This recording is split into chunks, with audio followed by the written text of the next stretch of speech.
community. If it is overwhelmed, it means that becomes a disaster. If it's just an event where you can bounce back like Robert made, or otherwise it happened, you just bounce back and do it again. And speaking about bounce back, the whole aspect of resilience speak of how you are able to bounce back. And with this bouncing back, we have the recovery period and recovery phases. And that means a lot of things and a lot of steps have to come through these phases. And the reason why I said again, I'm inspired to speak on that aspect today, because a lot will get covered. And a lot of people of recent times follow it, go back to the history. They are not coping well with recovering from the situations that we're in. So is it reasonable, for the purpose of today's conversation and understanding and appreciating the dynamics of what went through, we can refer to the events of 1983? Yes. That period, 79, that culminated in 83, we can refer to that as a society, as a disaster that hit Grenada. Yes.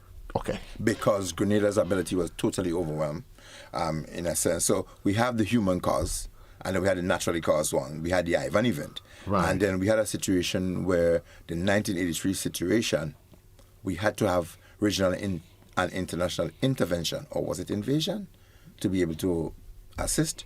But there was some level of intervention. And obviously, our localized condition, we could not have dealt with it. From the 79 forward, there was some events. Preceding the 79, we know what happened in the 1950s, 1960s with Eric Gary and everything of that sort, and how the economy and the society has changed from one, and then he was a loved person, a follower, and then along the line maybe he got derailed, distracted or otherwise, and people felt that he was not following the line that served the majority. And so they picked up on whatever happened in 1979. There were people who were for and against. So therefore, there would have been, and still there are people who are suffering because of the experience that they may have had. And as you on it, just by virtue of nature as it is, you having persons expressing opposing views on a subject matter. Yeah, you would find that they tend to emotions gets involved. You add that to how it culminated. Yes, that's an additional layer on top of already what is a delicate matter. Absolutely. And this is why it becomes a challenge for a state administration to be able to find a balance as to how you satisfy the majority. And you will never be able to satisfy everybody all of the time with everything.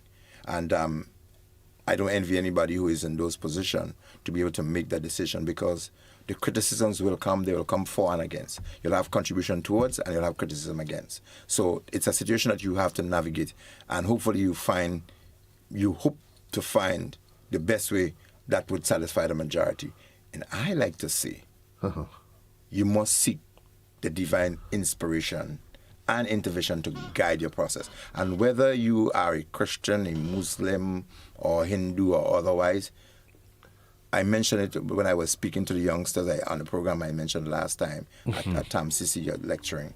And I was saying to them, you have to find that sense of spirituality, that sense of devotion. And you have to find that sense of guidance from the being from which you think is overall responsible. And so I think in making any decision, in doing anything, you have to find that balance. And this is why we're recovering from disasters.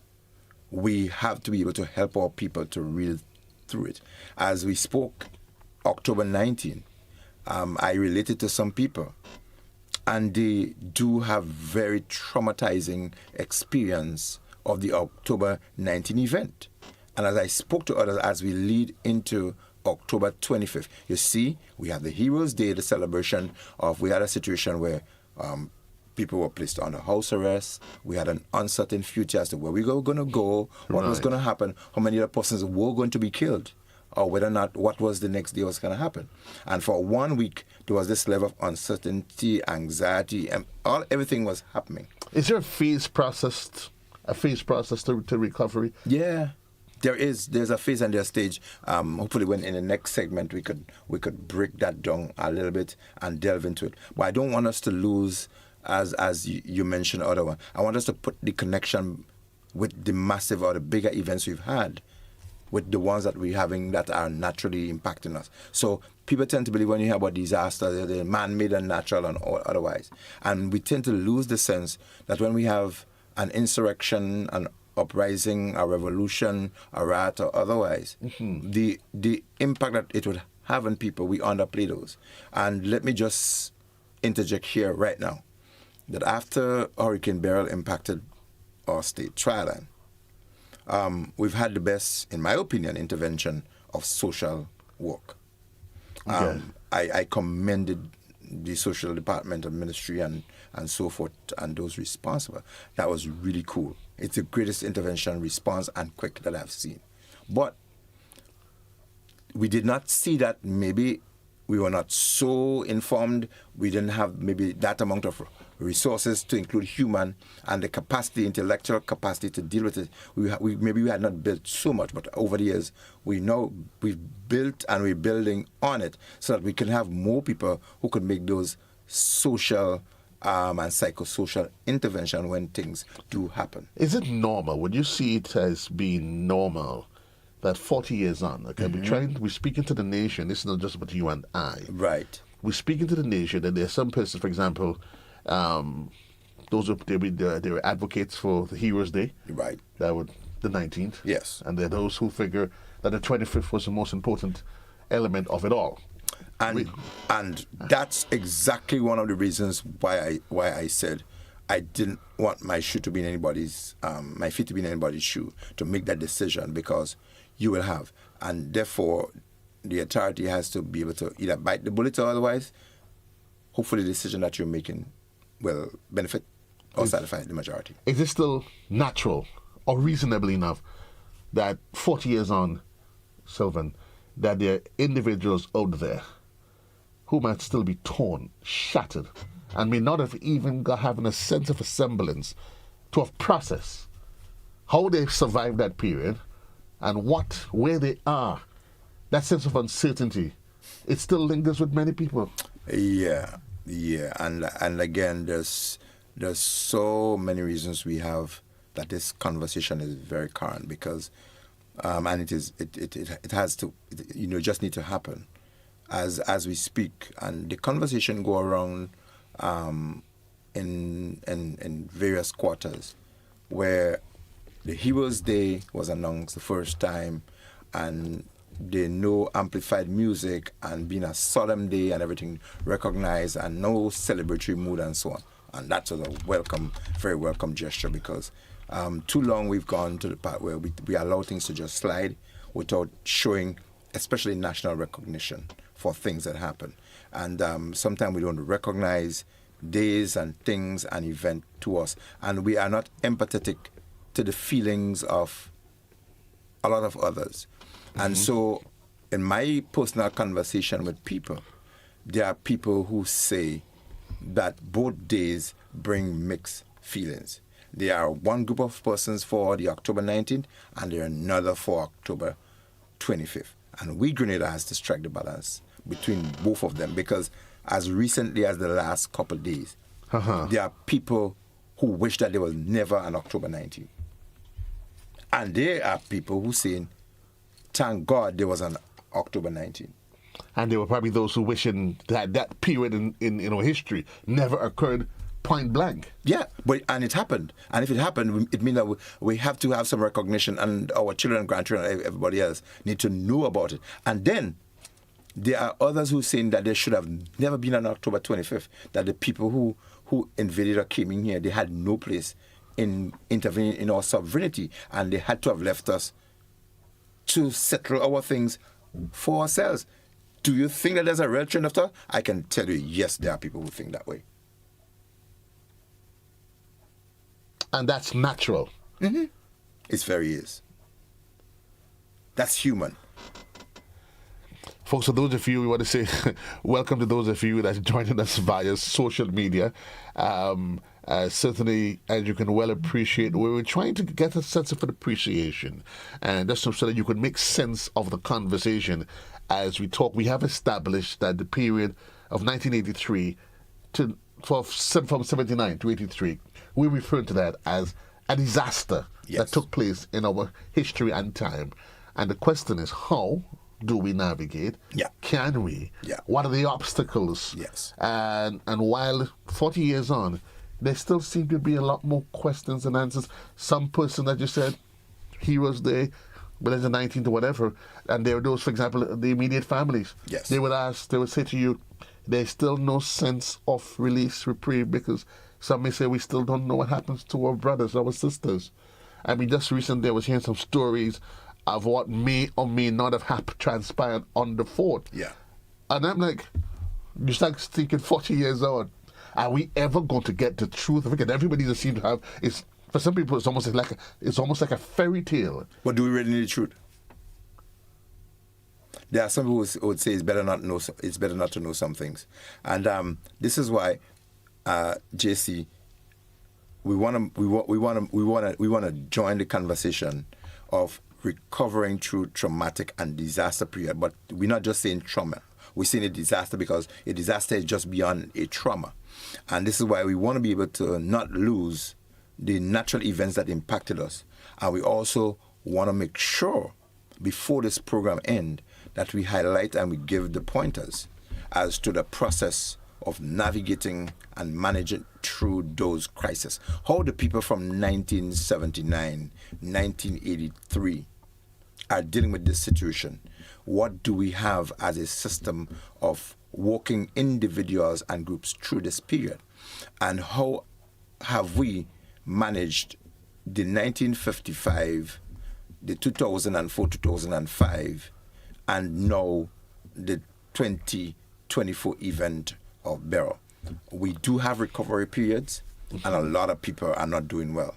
And there are a lot of things that we've missed along the way in how we handled, and we're hoping that history in those sense will not repeat itself, but history would have taught us how to do things differently. So the intervention and the conversation that we're having today, we're doing this so it would help a few people, and we would keep the conversation current, that we don't forget those who still have issues unresolved. And you've asked about period of time as to how you can get through this.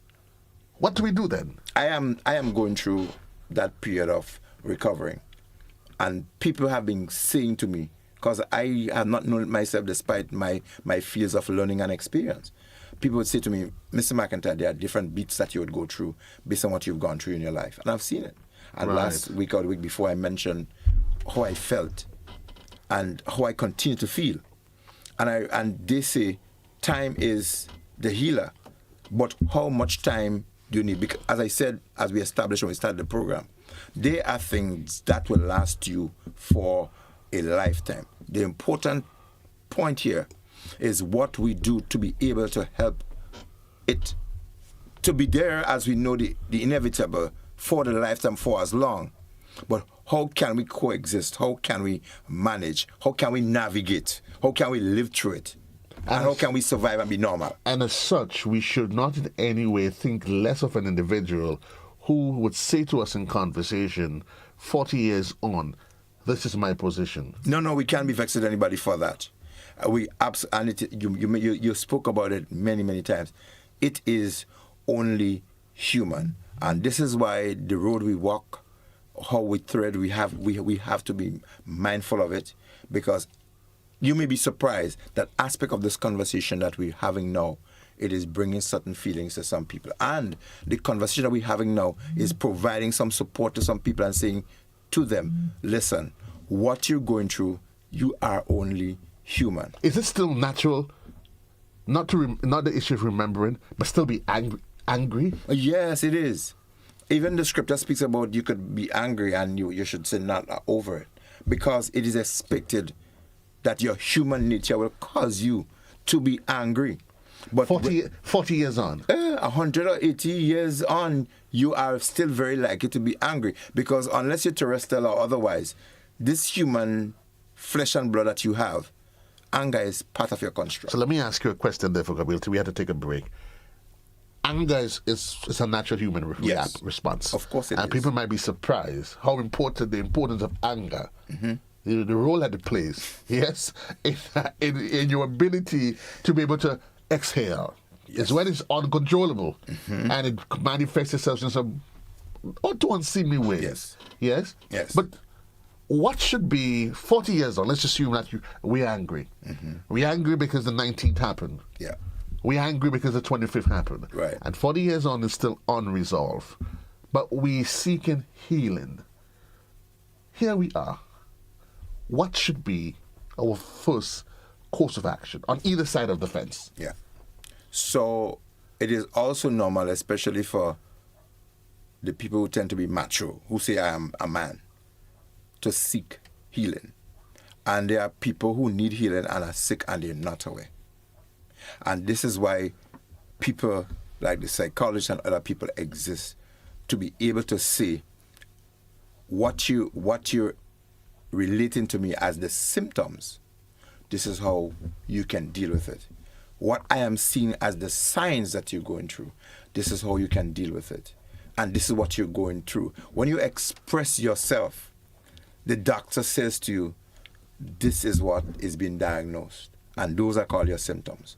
So when there are people who are not even aware that that's what they're going through until a conversation starts, and you realize when people speak about how angry you are, and they realize, but even if I'm angry, I shouldn't commit a crime.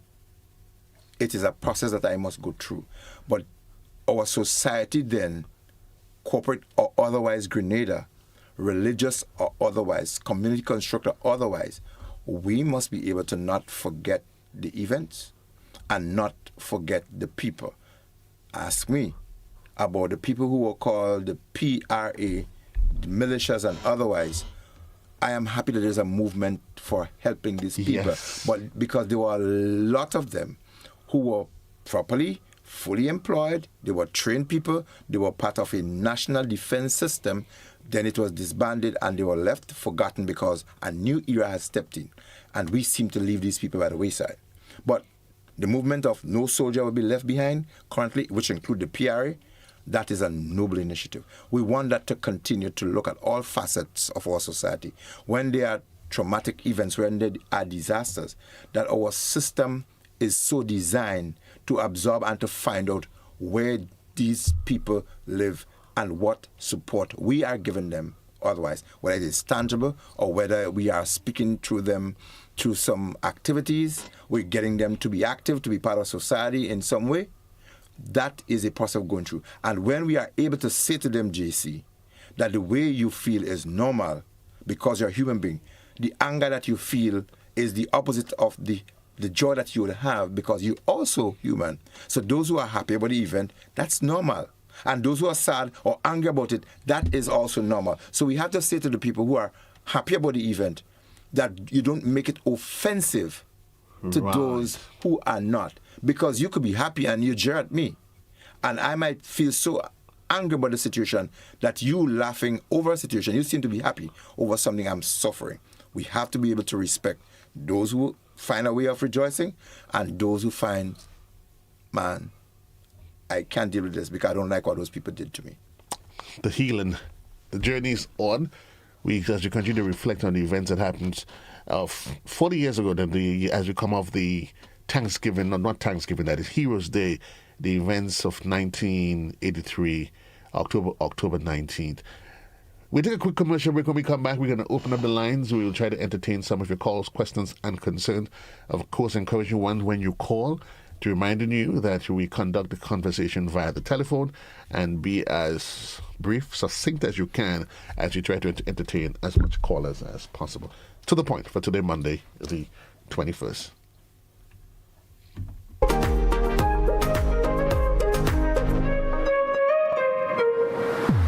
Tourism is me, tourism is you, tourism is everybody, and tourism connects us all. Did you know that tourism generates revenue and foreign exchange earnings? Did you know it stimulates infrastructural development and facilitates cultural exchange among people? You must know tourism is linked to all industries, from agriculture to construction. So support the industry today and be welcoming to all our visitors. Tourism is my business. Tourism is your business. Tourism is our business. Listen, one and all.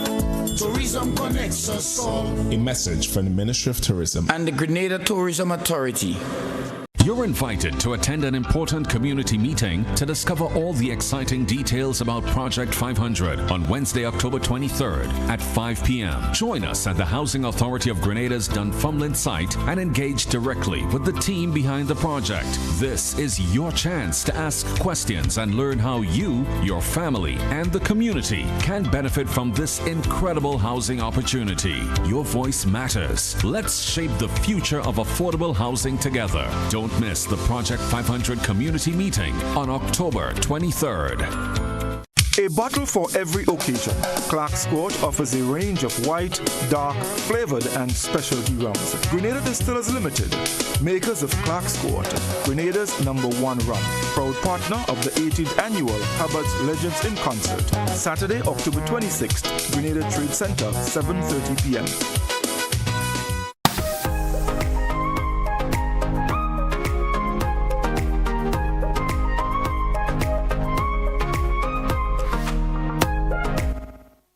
25 minutes on to the hour of 10 o'clock in the morning time. My guest this morning is Sylvan McIntyre, and we're looking at coping, dealing with natural disasters. We have established and that the period and determined for the purpose of this conversation and for educational purposes that the period 1979 to 83, we have referred to it as a disaster because we've said the disasters come in different form. Yes, we do. And Yes, it might it just does. be emotional, Yeah. social, it may affect us on an individual level, and it may affect us on a broader scale. In this case, it affected us on all levels. But we're asking the question, and let me just say this, that we just contributed to this here. He says, at 11 years, October, it left me frozen. This person is saying that October 1983 left me frozen and emotionally damaged. I saw it, lived it, emotionless. And this is one of the points that we are making. Yes. Some people are left emotionally, physically paralyzed, Yes. socially paralyzed Yes. as a society, Yes. and mentally. Yes. Where to from here? Yes. And we hinted, and that, of course, has its own scars. But we're asking the question, the truth, moving forward. And while we were on the break, we were saying... You want the truth? That sometimes what we need is not the truth, you know. We just need to accept what happened. Because sometimes the truth that we're looking for... You can't handle it. We can handle it, Sylvan. Let's hold that thought there as we go to the... Sometimes. good morning, caller. You alive? Good morning, sir. Yes, go ahead, please. Now, we're living in an evolving world, and we must expect change or changes to occur. Otherwise, we are likely to be stagnant. Maybe all these things that happened to us in Grenada and in other parts of the world must have happened for we to, I would say, develop. If maybe, I don't know, maybe the past could have been more developed than the present. But the important thing is we have changes, and changes must occur. In the weather, with man, maybe the size of people and so on, the thinking, the brain and all kind of a thing must happen. This is what we have to accept. In a few years back, we have revolution, and revolution means a great change. We have revolution in anything we're doing, whether it be history, whether it be maths, whether it be... Now, the method of teaching maths now is quite different as to how they used to teach it long ago. The method of setting exam is quite different. So we expect changes, and changes must occur. That's my comment. Thank you. Thank you very much, caller. Thank you very much. Thank you very much. Change is constant, yes, we go through. Yeah. But we're asking the question. We have to initiate. We get to a point where we accept, but we recognize there's a need for healing. Right. And we're talking about forgiving, accepting, moving on. It's part of the recovery process. Yes. So one of the ways in handling that, we'd say you can't change your past, but you must use the past to help build with the current and to project into the future. So while we cannot change our past, we need to be able to find the coping mechanism, and I use the word coping mechanism because there are some things you just don't find the scientific ways or any kind of ways of just dealing with it. And one of the easiest ways of dealing with any situation that has overwhelmed anyone is for us to be able to reassure persons in a few words that this too shall come to pass. In other words, the day that you are in will come to an end. So it would make good sense to try to live one day at a time. At a time. And good morning, caller. You're live. Good morning, gentlemen. How's everything? Wonderful. Thank you. How's your weekend? It's wonderful. Thank you. Now, 1979, you bumped up, not telling you either. Grenada was a nice country in the days of Uncle Gary. But from seeing guys come from university as Grenadian guys, left England or a place where they study, they want to come and change the whole Caribbean. So they started the revolutionary, create things in the country, get all the ability for the government to attack them, and then say brutality and whatnot. Now, them guys created a problem in Grenada in the days in the 70s. And Gary must stand up. He must stand against that. On license paper, all kind of slogan about the government, about Gary, all kind of propaganda in the spread. So when the government reacts to them, they say brutality and whatnot. They create a whole problem in 1974. Shut down Grenada for 3 months. Nothing going out, nothing coming in. Places locked down. Because they want Gary under power. He's a dictator and a humanizer and whatnot. I mean, I got a book, with Miss Sue and the Greenwich, and she interviewed Mr. Code. And Mr. Code told her definitely that they use all mark-and-learning system to get your Gary. So she asked him if he will do it, and next time what he will do. He said, we'll do it different. He said, we thought you know it all, but we know it all. You know? Caller, allow me to ask, and I understand and appreciate what you're saying. And some of what you're saying is well defined. And what can we do going forward? Because I think one of the challenges that there is, and you may agree, Sylvan, is like some things have become like recurring decimals. Yeah. Yeah?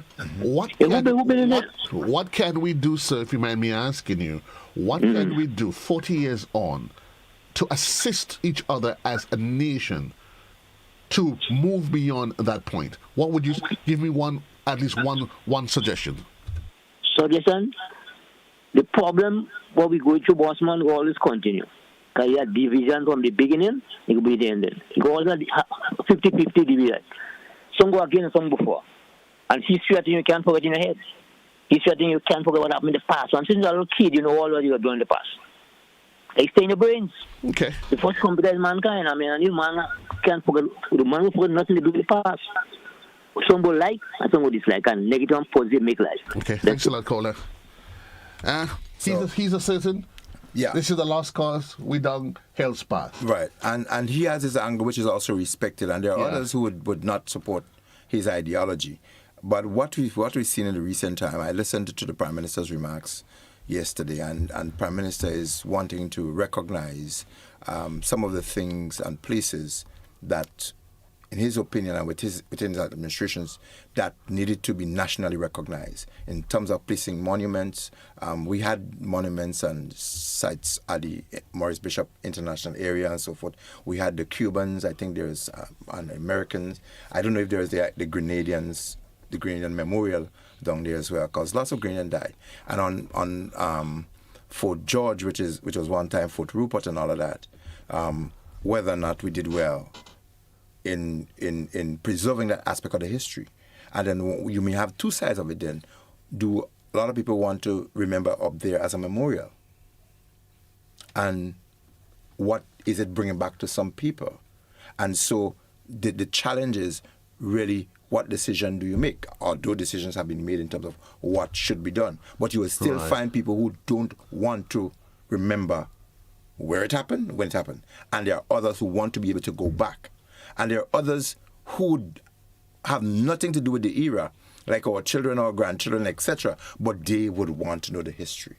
So what balance do you strike for the majority? And on the side of history, you can't be wrong with that. And what's interesting about the conversation, Read the Revolution, I was having a conversation where the flowers, it was asked, we talk about those who were actively engaged in the revolution, Yeah. either for or against. Yeah. But somebody asked me the question a couple months ago, years ago, in a continuous conversation, have we ever stopped to ask ourselves the question, whatever happened to the flowers of the revolution? Do the flowers with children in it. Right. So there was a flowers of the revolution that was given a dream. Yes. They were part of it. Yes. Yeah? Yeah.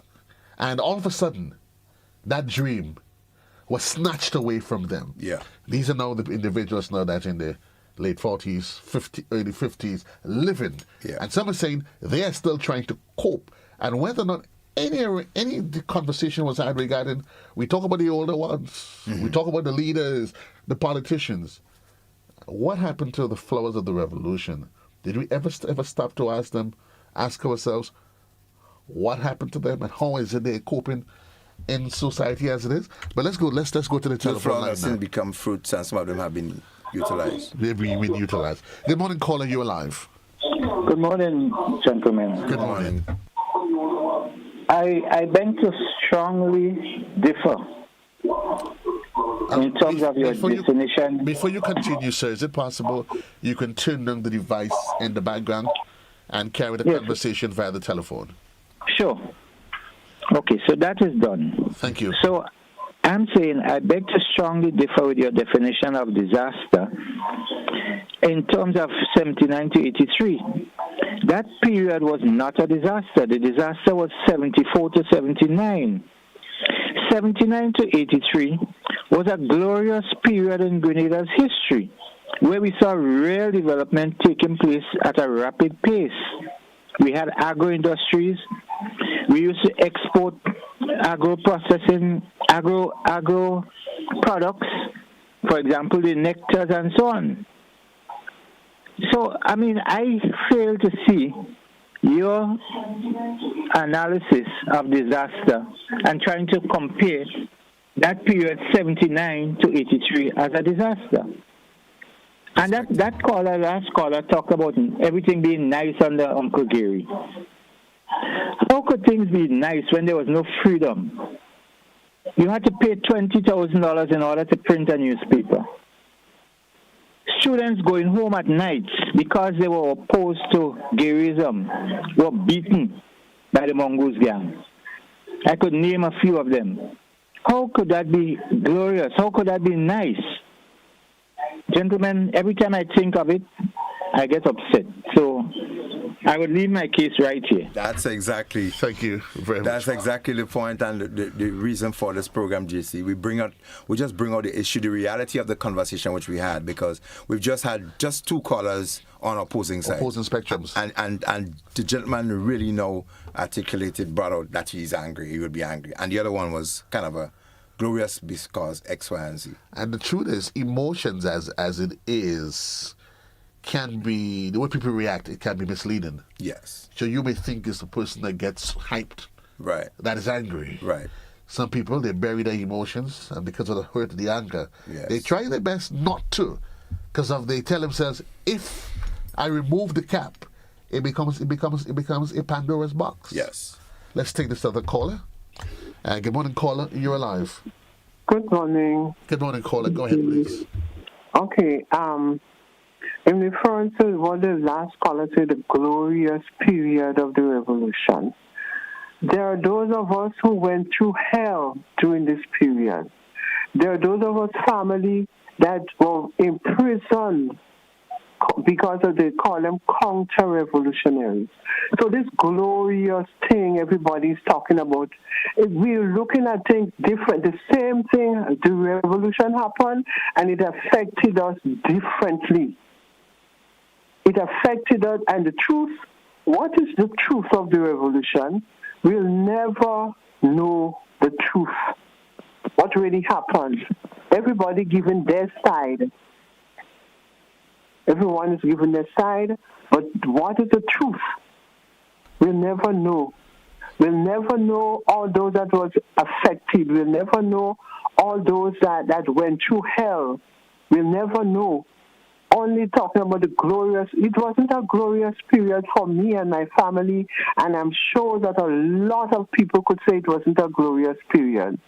But let me ask you, if you don't mind, and appreciate the candor in your conversation. 40 years on, are you comfortable with the idea of moving on? Well, we had to move on, but anytime this period come around and people start glorifying and making the revolution look as if it was a heavenly period. It was not for a lot of us. So what I want to ask you, if you can share publicly, if you don't mind, one tip, one suggestion that you could offer to the general public that would allow for healing, that maybe something that you did that helps you. Okay, what those in authority should focus on, call those that was affected by the revolution and find out, do a survey as to how much people that was affected, and probably some people still are traumatized because there are people that lost their loved one, and up to now they don't know what happened to them. There are those of the people that are still hurting, and nobody is looking at that. They're looking at hero and Maurice Bishop and heroes. Who are the heroes? Who were the heroes of the revolution? And nobody's looking at those that was really hurt, those that was in prison for 4.5 years without cause, calling them counter. I mean, nobody's looking at these people. To me, these people are the heroes. Those that walk out from Richmond Hill prison with still having a sound mind and still being able to function in society after being brutally abused in prison for all this time without a cause. These are the heroes. Thank you, Colin. These are the heroes. Not Maurice Bishop and them that created the whole chaos. The people that came out of prison and they're still able to function, people like my brother, that is still able to function in society after being locked up and abused. Let's do a survey. Find out all the families that was hurt. And these are the people, they've just put them under the carpet as if, okay, it never happened, and glorifying the revolution. No, the revolution should not be glorified, because there are people that was hurt terribly. Okay, thank you, Colin. Appreciate your contributions. We should have another caller. Good morning, caller. You alive? Yeah, okay. Jesse, I wasn't going to call, but I was listening to the program. Yeah, but then I have to get off the subway to make a point quick. But you're live. Okay, Mr. McIntyre, you guys were talking about the flowers of the revolution. Well, the flowers of the revolution was the pioneer, the end of the NYU. You know what I mean? And we the youths who grew up in the revolution still talk about the revolution. We still get along in groups. Yeah, I want to make some points. Within 74 to 79, the people of Surtees was victimized under the hands of Noble, Stedman, and a couple other guys. You understand what I'm saying? I remember as a young person coming up, a family was lined up to you know what I mean, to shoot down. And then they have this officer from Surtees. We used to call him Benedict, to shoot the guy from Montreal just to save them. You know, I remember this lady from Surtees again was hit a lambi shell in she head. I remember one time Montreal came down and they couldn't find nobody in the street. And every dog they see, they beat it at that time. You understand? So the revolution was a good thing for the people of Surtees. And everybody in Grenada benefit from the revolution some way or the other. Free education, everything, as the gentleman was talking about agro-industry and all these things. You know what I mean? So when you see some of us talking, some of us hurt. But a bunch of us is a bunch of hypocrites. You understand? Because a lot of our family benefits some way or the other. You know what I mean? 6 of my siblings end up going to McDonald College, free education. My 2 brothers had to pay. My mama had to pay. I remember it was $50 a term. You understand? So everybody in Grenada benefits some way or the other from the revolution. And we have to stop that. And if we're looking for a solution, the first thing that we have to do, this new prime minister we have trying to start something different, you know what I mean, and let us support him. You know, that's the only way we will put away some of the pain. But when they're talking about the Gary era, certain people was victimized. Okay. Thank you, Jason. Thank you very much. We go to another caller. Good morning, caller. You're live. Good morning, my brother. Yes, you're live. Go ahead, please. I listen to you here, and everybody condemning the revolution and so on and so on. But little do they know, the Bible, the Holy Bible, what they praise and glorify, every one of them king in the Bible are power by a revolution, killing the next king and so on to get power. King Solomon, Saul, all of them, it's a revolution they fought to become king. So if them could do it, my bishop did it, and it's a damn good thing. You have a good day. Oh, thank you. JC, we're not really trying to change the conversation of people's feeling, but I think I wanted to interject to say that I probably was going to ask the caller if he respected the view of the other person, because while, yes, the revolution may be glorifying to a lot of people, as one person actually called to say how traumatizing the event and so was. So in general, we have to respect the views and the feelings and the experience of others. That's a given. And this conversation 40 years feel as fresh as when it happened. And we have to find the unifying factor, the pacifier, and the one common medium that will allow us, as I said, to live with it. And the lady brought a suggestion, I don't know if it may have happened, in terms of finding an avenue for people to have vented their own effects. Not generally a personal feeling. Your feelings will be generated by any means. But there are people who had direct effects of all of the events, whether it is of what year it was, and whether or not the forum and the opportunity was created. If that was not, would we want to say there should be an opportunity to do that? Or should we say we need to be able to move on and find a way, 40 years, to live with the inevitable, and for God to grant us the serenity to accept the things that we cannot change? We'll take this final caller. Good morning, caller. You're live. Yes, good morning. Good morning. I'm just saying it's such a it's just really sensitive issue because, yes, as the lady said, it touched everybody's life. But like Grenada's history, when you listen to people speaking, they believe that Grenada's history started with the revolution. So all who benefited from the revolution. But, I mean, the people who were ministers, all because they supported the GULP, they were jailed, remember that? They were jailed. A lot of them were ministers. They never even got a state funeral when they died, and they were ministers in the government, yes?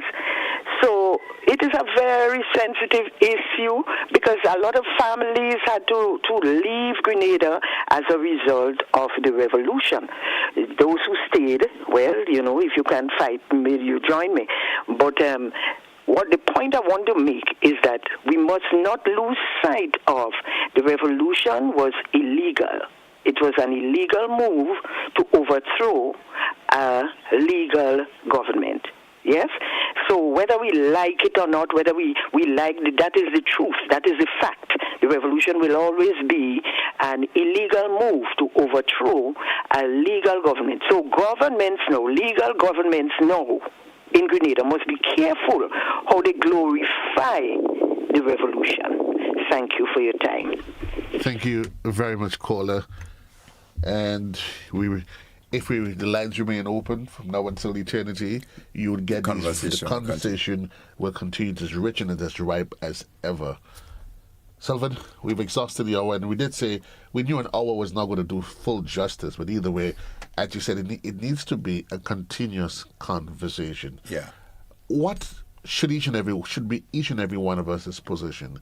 Young, old, those involved, whether you were part of the revolution, you've heard about the revolution, you want to know about the revolution. If we were to take that center position, what should that position be? Right. And again, we spoke about the genesis of the conversation for today. Is exactly what it lived out to be. That there will be different feelings, there were different experiences, and obviously there are different outcome and different expressions. And we have to respect that. And I think we are at a point where we cannot change history. Nobody could really change history. Right. But what you're able to do is to find a mechanism of being able to live with the history and be able to find a medium to either, I would not say compensate, but to be able to find a sense of resolve, a middle ground. And what the technical people would have to do, who are so trained and inclined, is to find a medium of counseling people into dealing with the situation that they cannot change. Everyone will have a suggestion, everyone will have an angle as to how they think it should happen. But you have to understand that there will always be a state authority. There will always be a leader who has the ultimate decision to make to ensure that he satisfies or she satisfies all of the nation, if not all of the majority of. And the decisions will never always be popular, and it may not even always be the best decision. But as individuals, we have to understand that we have to take responsibility for ourselves. And if we take on the national responsibility and the causes and the feelings and the effect of everybody else, we are personally affecting ourselves. We need to be able to find that middle ground, that personal way of being able to live one day at a time, that we cannot change what has gone, but we need to be able to factor in what can help us to remain alive and what can help others to preserve the history that has meant so much to us, whether it has been good or bad. History will remain history. History will remain history. It cannot be changed, will not change. It doesn't matter how much emotions you inject or how much emotions you removed from the conversation. It is what it is. I think central, and we'll have to agree, respect for each other. Understanding that you, myself, each and every one of us, we have a right as it is. It is what it is in all reality. And as you would agree, Sylvan, when we go through a traumatic period, wherever there is a threat, there's an opportunity of it. And I think that's what needs to be realized. Where there's an opportunity, the question is, what are we going to do? Because somebody's always going to benefit. There's always going to be a winner. There's always going to be a loser. Today, Gwyneth, we ask ourselves, there's a threat. That was that period. What were the opportunities? What have we learned? Where to from here? And indeed, we probably really need to ask God indeed to give us the strength to accept the things that we cannot change, but continue to give us the courage that we can move on a daily basis. And as Sylvan says, we take life one day at a time. Until another day, another time. That other day is going to be tomorrow. The time is going to be 9 o'clock in the morning when I meet you here for To The Point. Well, my brother Sylvan, if the good Lord tarries, we have this conversation a week from now, right here in the studios. Yeah. Great. Until then, Grenada, well, I'm reminding you that I'm here with you until 12. The team, we talking finance and everything. That conversation on television, on radio, that is, that conversation comes up at 10:30. Then at 11, I'll be back with you on television with a team from the cooperators. Until then, so long, everybody. JC loves you. You're invited to attend an important community meeting to discover all the exciting details about Project 500 on Wednesday, October 23rd at 5 p.m. Join us at the Housing Authority of Grenada's Dunfermline site and engage directly with the team behind the project. This is your chance to ask questions and learn how you, your family, and the community can benefit from this incredible housing opportunity. Your voice matters. Let's shape the future of affordable housing together. Don't miss the Project 500 community meeting on October 23rd.